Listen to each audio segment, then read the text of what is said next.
A gente vai iniciar agora a nossa conversa com o senador da República, Rogério Marinho, que vem falar sobre as atividades direcionadas pelo Partido Liberal aqui no Rio Grande do Norte. O PL já está se mobilizando, começa inclusive nesta quarta-feira um ciclo, de oficinas pelo Alto Oeste do Rio Grande do Norte, segue até a sexta-feira. Senador Rogério Marinho, seja bem-vindo aqui ao nosso Meio-Dia TCM, à rede TCM. Como é que está essa preparação do PL também para receber o ex-presidente Bolsonaro? Boa tarde. Boa tarde, Vanúvio, e todos aqueles que nos acompanham pela sua rádio, a TCM.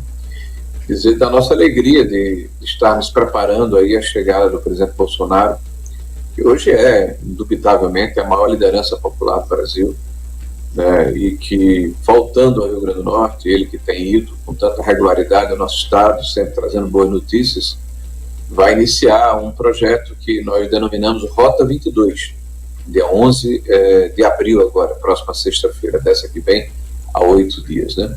Então nós estaremos visitando vários municípios do estado, concluindo com um grande evento, um grande seminário que ocorrerá em Pau dos Ferros, né, que é fruto justamente dessa preparação que você falou há pouco. Estão acontecendo várias oficinas, né, onde o PL pretende ouvir a população, identificar os seus problemas e apresentar resoluções para esses problemas, né? O estado do Rio Grande do Norte, exemplo do Brasil, vem sofrendo muito com o desgoverno do Partido dos Trabalhadores, né? O nosso estado está cometido de uma série de dificuldades que não são transpostas pelo atual governo. Nós temos problemas nas nossas rodovias, nos nossos hospitais, na área de segurança pública, na área da educação, na perspectiva de geração de empregos, na área de licenciamento para a geração de empreendimentos no estado. Então, é fácil você fazer o diagnóstico dos problemas, mas o mais importante é apresentarmos essas soluções, é o que o PL se propõe. Então, o presidente chegará aqui ao Rio Grande do Norte na sexta-feira, dia 11, às 7h30 da manhã, nós estaremos nos deslocando lá em Natal, em direção ao município de Acari, né, onde devemos chegar lá por volta de 11 da manhã. Ele vai visitar as instalações de uma obra importante para aquela região denominada Cidade da Moda, que foi uma obra planejada, com os recursos liberados no governo do presidente Bolsonaro, que vai permitir que a comercialização de produtos têxteis que são confeccionados ali na região do Seridó sejam expostos, comercializados, vendidos, né, numa grande proporção. E lá nós iremos até Jucurutu, né, ali na margem da barragem, próxima à cidade de Jucurutu, na barragem do Oiticica, que é uma obra que recebeu aporte de quase 300 milhões de reais no governo do presidente Bolsonaro, que estava praticamente colocada em segundo plano e foi priorizada pelo presidente Bolsonaro. E nós temos a oportunidade não apenas de tracionarmos a obra, mas deixarmos ela com mais de 90% de conclusão, e é o pulmão que vai recepcionar as águas de São Francisco ali no leito do rio Piranha-Açu. Então o presidente estará lá em Oiticica visitando essa obra e em seguida se deslocará para a cidade de Pau dos Ferros, né, lá no Alto Oeste, onde faremos o nosso primeiro evento, que deverá se iniciar às 18 horas na sede do AABB. Essa é a programação do primeiro dia. Ele irá em seguida se deslocar para Tenente Ananias, onde vai pernoitar lá em Tenente Ananias. No dia seguinte iremos visitar as obras do túnel do Apudi, do canal do Apudi, que é uma obra também muito importante para o estado do Rio Grande do Norte, né? Nós tivemos a oportunidade como ministro de fazermos o projeto, né, colocarmos para ser licitado, iniciamos as obras em 2021, em 2022, deixamos recursos no orçamento para o ano subsequente, foi 2023, quase 400 milhões de reais, uma obra que vai permitir que todo o Alto Oeste Potiguar e municípios também do Ceará e da Paraíba tenham resolvido em definitivo a sua situação de falta d'água. Então é o momento de nos reencontrarmos com o nosso presidente, né, de discutirmos os problemas do nosso estado, os problemas do Brasil, e apresentarmos um projeto para tirarmos o Brasil da situação em que ele se encontra, e o estado do Rio Grande do Norte de uma forma muito especial. Senador, a gente reforça, né, que O líder da oposição no Congresso Nacional está conversando conosco ao vivo, direto de Brasília, através desta entrevista online. E um questionamento antes de passar aqui para Tássio Araújo, com relação a o que envolve esta preparação, né, que fala sobre o fortalecimento, compromisso do PL, uma atuação baseada nas demandas reais da sociedade. Que demandas reais são essas que o senhor, junto com o ex-presidente e os que compõem o PL, pretendem debater nesses próximos dias aqui no nosso estado? Bom, Tássio, primeiro é evidente que nós precisamos colocar para a sociedade de uma forma muito enfática quem nós somos. O Brasil tem um hábito desde o período de 85, quando se extingue o bipartidarismo e começa um processo de eleições gerais, a partir inclusive da presidência da República, né, de um excesso, uma pulverização de legendas partidárias sem necessariamente uma paridade do ponto de vista ideológico e programático, né? Então o PL hoje é um partido que é o maior partido do Brasil de oposição, é o partido que mais teve votos para prefeito em todo o território nacional. Nós saímos de 3,5 milhões de votos para mais de 16 milhões de votos, né? Números que foram conseguidos graças à liderança do presidente Bolsonaro. Nós somos o partido que tivemos o maior número de votos de legenda para vereador, elegemos primeiros colocados em 8 capitais, fizemos 16 cidades acima de 200 mil eleitores, é o maior partido do Brasil com essa representação. Nós somos o partido que tem o maior número de deputados na Câmara e o maior número de senadores no Senado da República. Então nós temos uma enorme responsabilidade de mostrarmos à sociedade com muita nitidez quem nós somos e o que nós defendemos. Então nós somos o partido que defende o direito de propriedade, nós somos o partido que se coloca de uma forma muito clara contra a descriminalização de drogas. Nós não aceitamos a glamorização e a relativização dos crimes, então defendemos o enfrentamento a esse narco-estado que vem se instalando no território nacional.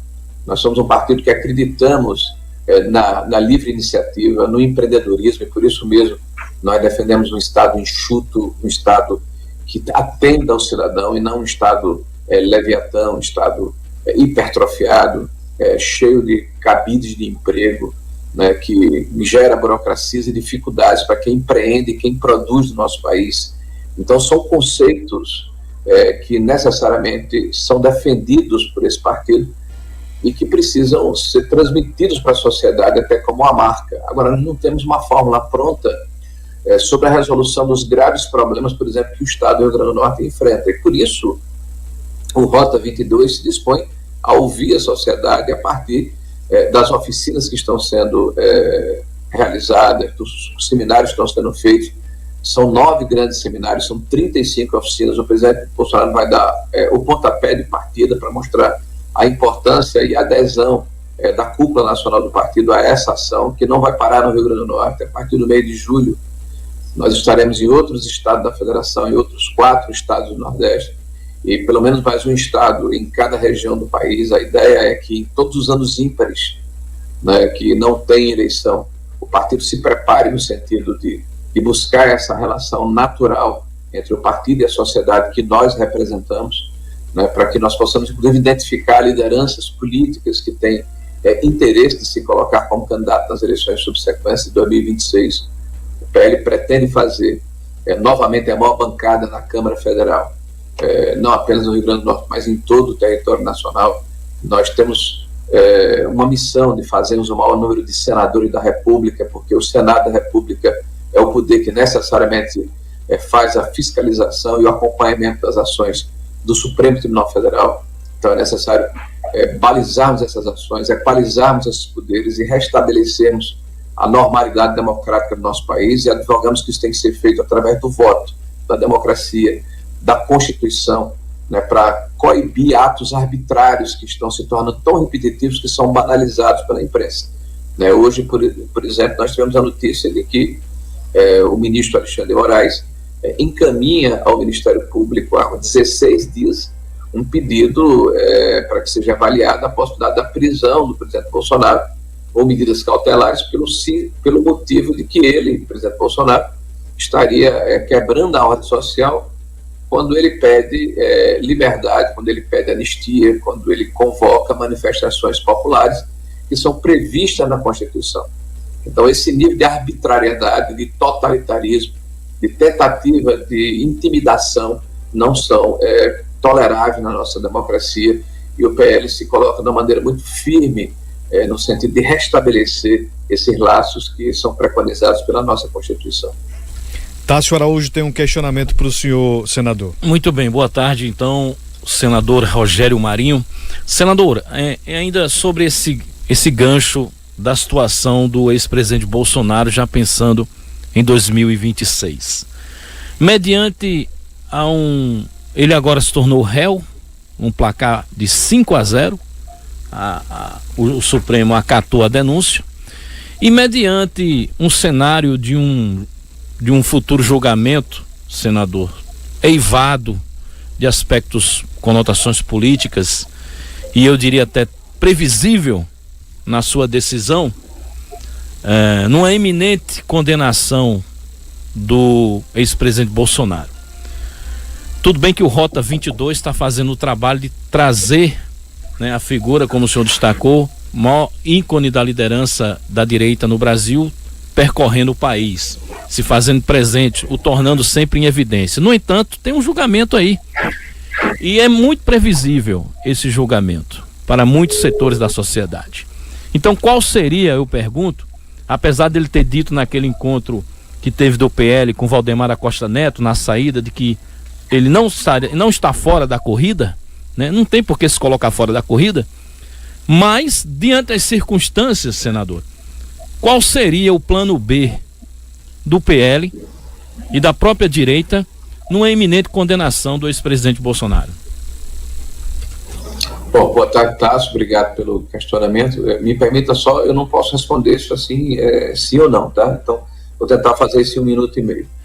Nós estamos vivendo num país em que quem está sentado na cadeira de presidente foi condenado em 3 instâncias diferentes, inclusive por 2 tribunais colegiados, passou mais de 500 dias preso, e hoje foi resgatado por um erro técnico, por uma especificidade dentro do processo, que se colocou que geograficamente o julgamento dele não seria em Curitiba, e sim em Brasília. Sabe? Então, de repente, esse cidadão que não foi inocentado, mas sim descondenado, hoje é presidente da República. Então, o nosso país é um país de reviravoltas. Né? Por outro lado, existe o legislativo. Né? Nós estamos dentro do legislativo fazendo a nossa parte como parlamentares e buscando essa conexão necessária com a sociedade para sensibilizar os nossos pares, deputados e senadores da necessidade de se votar uma anistia dos pretensos, dos crimes impossíveis que foram sacados contra Bolsonaro e os demais, de golpe de Estado. Um golpe de Estado que acontece num domingo, com senhoras idosas portando bíblias, né, bandeiras, lenços, crianças, pessoas com dificuldades cognitivas, moradores de rua, enfim. É evidente que uma baderna onde se perdeu o controle, e a culpa, inclusive, pela omissão dos poderes que deveriam ter prestado a condição necessária de segurança para evitar a depredação dos prédios públicos, que nós repudiamos. Então, nós acreditamos que quem depredou, e a culpa foi identificada através de câmera de televisão, através de material de DNA, receba uma pena condizente e proporcional a essa atividade. E não você, por exemplo, que foi amplamente divulgado, imaginar que é normal se condenar a 14 anos de prisão uma moça, mãe de 2 filhas, sem nenhum antecedente criminal, porque pintou uma estátua com batom, o que se retira com água e sabão. Então, esse tipo de desproporcionalidade, esse tipo de visão vesga e de falta de paridades, né, com que o judiciário vem se comportando, é evidente que dá peso à sua pergunta quando você fala que o julgamento ele está como se fosse um jogo de cartas marcadas. E o juiz, inclusive, é um desafeto conhecido do presidente da República, é alguém que não tem apreço por ele, e a recíproca é verdadeira, e se coloca como vítima. Então, a vítima proferir um julgamento, é evidente que ele vai estar contaminado, né, porque ele também é um ser humano. Né? Então, nós entendemos isso, mas o parlamento ele pode e deve fazer sua parte e anistiar né, todos aqueles que estão envolvidos nesse processo, e isso torna o presidente passível de continuar na disputa. Então nós vamos aguardar que os poderes da República funcionem, o judiciário, o executivo e o legislativo, que em instância representa o povo brasileiro. Os deputados e senadores são votados pelo conjunto da sociedade brasileira. Os deputados representam o povo brasileiro, os senadores, os estados brasileiros, e tem uma Constituição que nos ampara. Então vamos aguardar esse processo. Por outro lado, nós não vamos resolver, Tássio, a angústia da grande imprensa maestrã, da Faria Lima, que está muito preocupada com quem vai ser o candidato que vai resolver o problema que eles mesmos geraram, porque eles estão muito arrependidos de terem votado em Lula. Eles estão vendo a catástrofe econômica que nós estamos mergulhados, a falência moral do Estado brasileiro, a forma desavergonhada como estão sendo ocupados os cargos públicos nos fundos de pensão, nos bancos estatais, nas empresas estatais, a forma do toma lá da cá cada vez maior, a irresponsabilidade fiscal, a maneira como o dinheiro público é desperdiçado com as viagens nababescas do presidente e a sua primeira-dama, com descontrole na inflação, com a falta de previsibilidade jurídica, com a insegurança que é denotada por um governo que ataca os fundamentos mais importantes da nossa economia. Então eles são responsáveis por tudo isso. E nós não vamos resolver o problema dele retirando do jogo e da disputa aquele que, sem dúvida nenhuma, é a maior liderança política do Brasil hoje. É alguém que anda no avião de carreira e metade do avião se levanta para tirar uma foto com ele. É alguém que para tomar um cafezinho num boteco e não tem medo, porque ele é recebido, é acolhido, é aclamado pela população. A gente está vendo do outro lado o Lula descendo a ladeira da popularidade, porque quanto mais ele é exposto pela mídia em função da articulação feita pelos seus publicitários, mais fica evidente o fato de que ele já passou. É alguém que só diz platitudes, só diz bobagens, comete o tempo todo impropriedades, e isso tem se voltado contra a imagem do Lula de maneira cada vez maior. Então, o nosso plano B é o Bolsonaro, o nosso plano C é o Bolsonaro. Caso nós cheguemos a um momento em que haja a não possibilidade da candidatura de Bolsonaro, será Bolsonaro quem vai dizer quem é a candidatura de direita que nós vamos apoiar. Nós, o PL, boa parte da direita brasileira, e sem dúvida nenhuma, ou o Bolsonaro, ou o que ele representa, em 2026 vai voltar a presidir esse país, eu não tenho dúvida nenhuma, e vai acontecer o mesmo aqui no Rio Grande do Norte. Por falar em Rio Grande do Norte, em eleições 2026, o senhor já se coloca como pré-candidato ao governo aqui do estado, e o senhor fala numa possibilidade de união da oposição. Como é que isso deve ser trabalhado a partir de agora, já que o PL também inicia esse processo de preparação, de qualificação, senador? Eu acho que cada partido, existem 3 ou 4 partidos mais fortes que representam esse campo da direita ou da centro-direita no estado do Rio Grande do Norte. Eles têm todo o direito de apresentar pré-candidaturas, de buscar um protagonismo no processo político-eleitoral, o que é próprio, né, das disputas eleitorais historicamente. O que nós temos dito é que quem está incomodado, quem está, eu diria até, indignado com a maneira como o Estado vem sendo administrado nos últimos 6 anos e meio, veja, nós temos uma professora que governa o Estado do Rio Grande do Norte, e nós somos o Estado que está em último lugar no IDEB. Nós somos um Estado que é depreciado pelos nossos vizinhos, porque você não precisa olhar uma placa de identificação para saber que saiu do Estado para Paraíba, para o Ceará. Basta verificar o estado de conservação das nossas rodovias, né? Você tem um estado em que os hospitais estão completamente deteriorados, e isso pressiona muito os hospitais regionais, isso pressiona muito, né, a rede pública existente de trauma. Por exemplo, em Natal, você quebra um braço, um dedo, uma perna, numa cidade do interior do estado, e não há um atendimento na região próxima, ele precisa ir para o Alfredo Gugel, e esse tipo de situação deprime, né, e depõe contra a sociedade. Então, quem tiver contra esse desgoverno, naturalmente vai ter uma acolhida do nosso lado, né? Nós achamos que é necessário que cada partido faça o seu papel. No final do ano, eu acho que há toda a condição de conversarmos, de dialogarmos e buscarmos tanto aquele que tem a melhor interlocução com a sociedade, mas também que tem a maior capacidade de aglutinar apoios e, sobretudo, crescer numa campanha eleitoral para vencer. Nós não podemos abrir mão de voltarmos a administrar o Estado do Rio Grande do Norte para recolocá-lo nos trilhos de desenvolvimento sustentável, de médio e longo prazo. Porque essa história do melhor está por vir, me parece que é um sonho longínquo e inalcançável, né, que foi proposto pela atual governadora, e só decepção até agora. Tássio Araújo, nós temos mais 2 minutos de programa, mas ainda dá tempo de fazer uma pergunta. É rapidamente, exatamente. Dentro de 2 minutos, senador, qual o significado dessa visita do ex-presidente à barragem de Oiticica? Porque ficou muito a disputa de quem é o pai da barragem, quem é a mãe, um fla-flu, né? E assim, houve discussões na época sobre por que o governo Bolsonaro não entregou em tempo hábil, não fechou os 100% da barragem de Oiticica. Teve implicações do ponto de vista burocrático junto ao governo, não? Olha, primeiro, se você me permite tentar rapidamente aqui, essa barragem ela começa a ser idealizada em 1950, faz tempo, né? São 75 anos, graças a Deus ela está concluída, ou parcialmente concluída. Então a barragem ela não tem pai, não tem mãe, ela pertence ao povo do Rio Grande do Norte. Agora, o fato é que as obras foram iniciadas em 90, vou pegar aqui o cronograma, 93 são paralisadas, reinicia-se em 2013, a presidente na época era Dilma Rousseff, paralisado em 2014, quando reiniciou em 2013, o prazo de conclusão era em 2015, então como tantas outras, milhares de outras obras ficaram paralisadas, né, no país.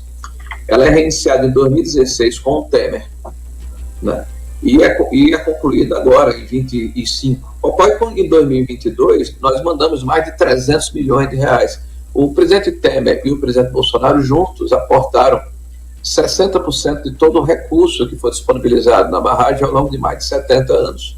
E o presidente Bolsonaro, 2 vezes mais do que o presidente Temer, foi 300 milhões de reais. A obra não foi concluída, pelo menos não foi fechado a parede principal para que houvesse o acondicionamento do lago, né, represado, justamente pela incompetência gerencial do governo do Estado, porque a gestão era do governo do Estado, nós passamos o recurso para o governo do Estado. Então eram 12 casas, 12, que não foram removidas durante 2 anos. O Estado não teve a capacidade de fazer o processo de negociação e de desmobilização dessas 12 residências que permitiriam o fechamento da parede principal. Então toda a parede de 1.800 metros de extensão foi concluída. A parte do central da barragem foi concluída até uma altura, eu acho que de 20 a 25 metros naquela época, mas precisava subir mais uns 30 metros num trechinho que tinha 40 metros de extensão. E isso não foi possível pela incapacidade gerencial desse governo, que, aliás, não é apenas na barragem de Oiticica, em tantas outras obras. Eu apresento está aí na Oiticica, porque ela representa um símbolo, né, da necessária segurança hídrica que o Estado do Rio Grande do Norte passaria a ter, né, com o fechamento dessa barragem, com a adutora do Seridó, que foi iniciada e os recursos foram alocados também no governo do presidente Bolsonaro, né, com o canal do ramal Apodi, né, Mossoró, que vai permitir a dessedentação de mais de 700 mil nordestinos. Então, uma série de obras importantes e impactantes que foram tiradas do papel pelo presidente Bolsonaro e foram priorizadas pelo presidente Bolsonaro, e o governo do PT passou 14 anos e não fez. Senador Rogério Marinho, muito obrigado por ter vindo conversar conosco de forma virtual, falando sobre todo esse trabalho do Partido Liberal. Seja sempre bem-vindo. Obrigado, Ronaldo, obrigado, Tássio, e todos aqueles que nos acompanham aí pela TCM. Um abraço forte e renovar o convite.